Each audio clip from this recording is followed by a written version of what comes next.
ಉತ್ತರ ಕರ್ನಾಟಕ ನ್ಯೂಸ್, ಇದು ಕನ್ನಡದ ಉಸಿರು. ಪಂಚರಾಜ್ಯಗಳ ಚುನಾವಣೆ ಮುಗಿದ ತಕ್ಷಣವೇ ಕೇಂದ್ರ ಸರ್ಕಾರ ಪೆಟ್ರೋಲ್ ಹಾಗೂ ಡೀಸೆಲ್ ದರವನ್ನು ಏರಿಕೆ ಮಾಡಿರುವುದು ಖಂಡನೀಯ ಎಂದು ಯುವಕ ರೋಹನ್ ಆಕ್ರೋಶ ವ್ಯಕ್ತಪಡಿಸಿದ್ದಾರೆ.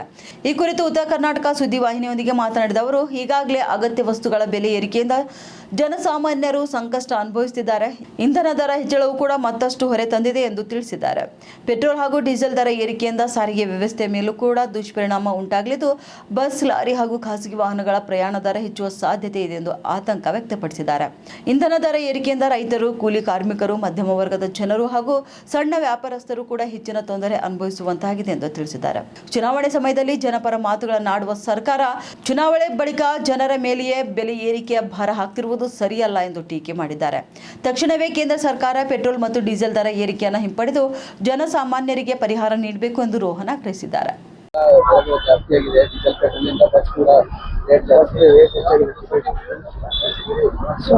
ಇದು ಜಾಸ್ತಿ ಆಗಿದ್ರಿಂದ ನಮಗ ಅಡ್ಡಾಡಕ ಮಾಡಾಕ ನಮಗಂತಂದ್ರೆ ಜನಸಾಮಾನ್ಯರಿಗೆ ಅಂದ್ರೆ ಮಿಡಲ್ ಕ್ಲಾಸ್ ಅವರಿಗೆಲ್ಲ ಬಹಳ ತ್ರಾಸ ಆಗ್ತದ.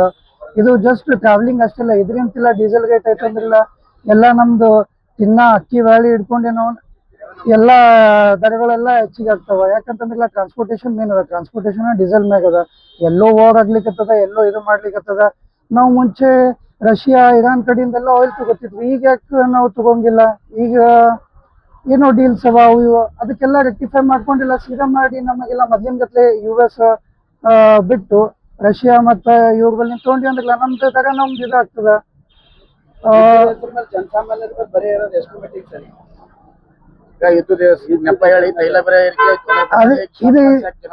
ಇದು ಜನರು ತಿಳ್ಕೊಬೇಕು. ಯಾಕಂದ್ರೆ ಈಗೆಲ್ಲ ಪಂಚ ಚುನಾವಣೆ ಆಯ್ತು. ಈಗ ಬೆಂಗಾಲ್ ಆಯ್ತು, ತಮಿಳ್ನಾಡು ಆಯ್ತು, ಕೇರಳ ಆಯ್ತು. ಆ ಟೈಮ್ದಾಗ ಯಾಕೆ ಇನ್ಕ್ರೀಸ್ ಮಾಡಿಲ್ಲ? ಮೊದ್ಲಿಂದ ಇದ್ದು ಇವೆಲ್ಲ. ಸೊ ಇವೆಲ್ಲ ಎಲ್ಲ ಜನರಿಗೆಲ್ಲ ಹುಚ್ಚು ಮಾಡಕತ್ತಾಗ ಜನ ಶಾಣೆ ಆಗ್ಬೇಕು. ಯಾರಿಗೆ ತಗ್ತೀವಿ, ಏನ್ ಮಾಡ್ತೀವಿ? ಈಗ ನಾವ್ ಇಷ್ಟು ಮಾತಾಡಕತ್ತೀವಿ, ಇದ್ರದ್ದು ಏನ್ ಇಂಪ್ಯಾಕ್ಟ್ ಅದ ಆಗ್ಬೇಕಲ್ಲ. ಅಲ್ಲಿ LPG, ಆಟೋ LPG ಅದ್ರದ್ದು 140-130 ರೂಪೀಸ್ ಅಂತ ಬೆಂಗಳೂರ್ದಾಗ ಏನೇನೋ ನಿಂದ್ರಕತ್ತಾರ. ಸೊ ಈಗ ಆಟೋ ಹೊಡ್ಯಾರ್ದೇನು, ಅವ್ರ ಮಕ್ಕಳದೇನು ಎಲ್ಲ ವಿಚಾರ ಮಾಡ್ಬೇಕು. ಈ ಸರ್ಕಾರ ಎಲ್ಲ ಇದು ಮಾಡಕತ್ತಿಲ್ಲ. ಇದು ಯಾವ ಸರ್ಕಾರ ಅಂತನ ಏನ್ ಹೇಳ್ಬೇಕಾಗಿಲ್ಲ. ಇದು ಸೆಂಟ್ರಲ್ ಗೌರ್ಮೆಂಟ್ ಅದ, ಸೆಂಟ್ರಲ್ ಗೌರ್ಮೆಂಟ್ ಇದು ಮಾಡ್ಬೇಕು. ಆಮ್ಯಾಗ ಸ್ಟೇಟ್ ಗೌರ್ಮೆಂಟ್ ಇದು ಇಂಪ್ಲಿಮೆಂಟ್ ಮಾಡ್ತದ.